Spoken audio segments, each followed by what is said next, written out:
استقبل الرئيس الروسي فلاديمير بوتين نظيره الجزائري عبد المجيد تبون منذ اليوم الخميس بقاعة غيورغي بالعاصمة موسكو في إطار زيارة الدولة التي يقوم بها الرئيس الجزائري إلى روسيا.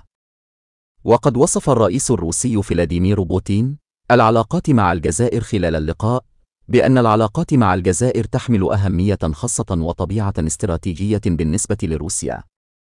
وأشار إلى أن التوقيع على إعلان الشراكة الاستراتيجية العميقة سيساهم في تعزيز بناء العلاقات بين روسيا والجزائر.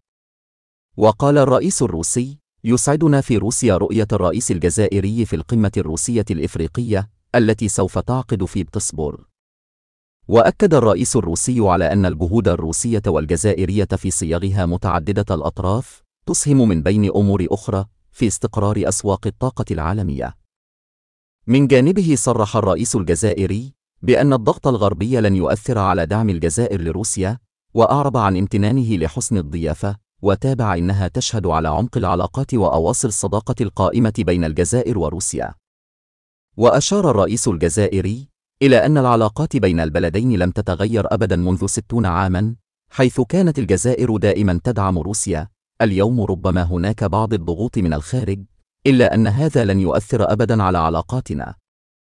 وشدد على أن الجزائر حافظت على استقلالها بفضل دعم روسيا التي أمدتها بالسلاح حتى تتمكن من الحفاظ عليه في ظل الظروف الصعبة.